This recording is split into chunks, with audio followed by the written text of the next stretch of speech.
Gajapati जिलार राउदगिरी block अंतर्गत KM भालियासाही सरकारी उच्च विद्यालय रे जिला शिक्षा अधिकारी डॉक्टर मायाधर साहू निर्देशक्रमे एवं जिला विज्ञान निरीक्षक श्रीजुक्त आम्पुल रवि कुमार प्रत्यक्ष तत्वावधान रे जिला स्तरीय विज्ञान मेला अनुष्ठित हो जाइछि। उक्त सभारे राउदगिरी ब्लॉक गोष्ठी शिक्षा अधिकारी श्रीजुक्त वीरेन्द्र मंडल मुख्य अतिथि भाव में जोग देवा सहित वरिष्ठ कृषि वैज्ञानिक राउदगिरी डॉक्टर संजीव कुमार मांडी मुख्य वक्ता एवं सम्मानित अतिथि भाव में विद्यालय परिचालना कमिटीर सभापति श्रीजुक्त साधुचरण दंडसेना सरकारी उच्च विद्यालय छेड़ीगढ़ प्रधान शिक्षक श्रीजुक्त बनमाली बड़ रोहित कार्तिक गमांग उच्च विद्यालय महेन्द्रगढ़ प्रधान शिक्षक श्रीजुक्त लोकनाथ नाहक रांडीबा उच्च विद्यालय प्रधान शिक्षक श्रीजुक्त कृष्णचंद्र साहू टिकामाल उच्च विद्यालय प्रधान शिक्षक श्रीजुक्त अभय कुमार दास योगदान करथिले। विचारक भाव में राष्ट्रपति पुरस्कार भुक्त अवसर प्राप्त प्रधान शिक्षक श्रीजुक्त विनोद चंद्र जेना एवं वरिष्ठ कृषि वैज्ञानिक डॉक्टर संजीव कुमार मांडी उपस्थित रही कार्यक्रम को सफल कराइथिले। जिलार 7टी ब्लॉक रु विभिन्न विभाग रे मोट 39टी प्रकल्प प्रदर्शित होइथिला। उक्त अवसर रे अतिथि माने विज्ञान रो आवश्यकता विषय रे वक्तव्य प्रदान करथिले। विभिन्न विभाग रे सफलता लाभ करिथिबा कृति प्रतियोगी माननकु पुरस्कार मध्य बंटन करा जायथिला। एही अवसर रे निरीक्षक विनोद चंद्र जेनांक लिखित विज्ञान संपर्कित पुस्तकर मध्य शुभ उन्मोचन करा जायथिला। उक्त कार्यक्रम समस्त दायित्व विद्यालय प्रधान शिक्षक श्रीजुक्त रामचंद्र दल बेहेरा परिचालना करिथिबा बेले युधिष्ठिर पाइक एवं प्रहलाद सियाल मंच परिचालना करथिले।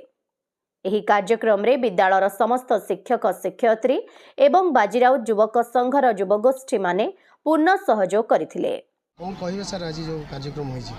हाँ सर समस्त नमस्कार। मो ए रवि कुमार जिला विज्ञान निरीक्षक आम जिला शिक्षा अधिकारी श्रीजुक्त डॉक्टर मायाधर साहू महोदय निर्देश क्रमे आम एतर डिस्ट्रिक्ट लेवल बाल वैज्ञानिक प्रदर्शन यही स्थानीय गवर्नमेंट हाई स्कूल केएम भालियासाही आयोजन करुचु।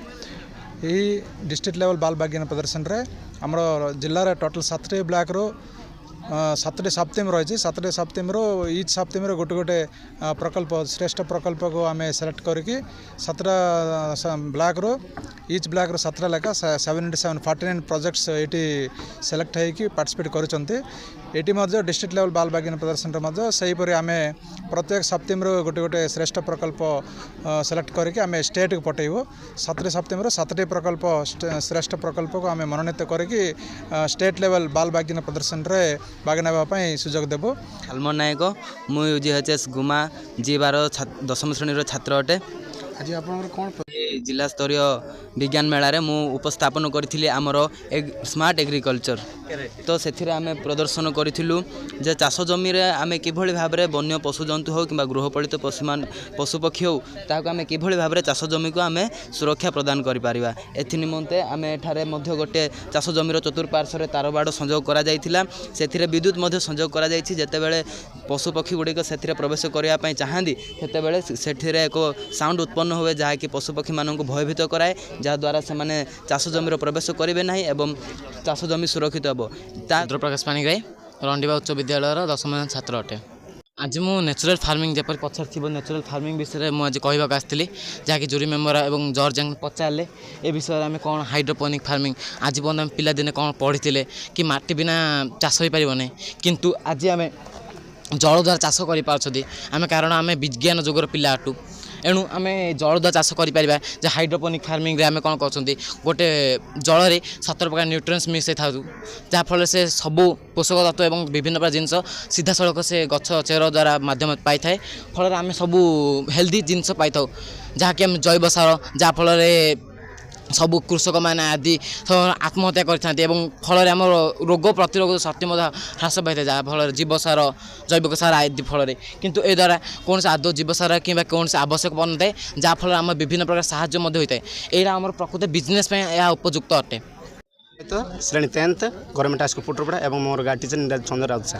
आज मो प्रोजेक्ट आनी रिफ्लेक्शन ऑफ ऑर्बिटल जो कि आम ए प्रोजेक्ट उपकारिता करें जहाँकि आम दिन समय सूर्यालोक पाचे सत किंतु दिन समय पाइबा जो सोलर प्लांट गुड़िक चार्ज हो किंतु राति समय चार्ज कर पारुनी यही असुविधा दूर करने मो प्रकल्प आनी जहाँकि राति समय सोलर प्लांट गुड़िक चार्ज होकर आम चार्जर व्यवहार हो पार। गजपति टिकी लिवांग रिपोर्ट ओडिशा हाइलाइट समाचार।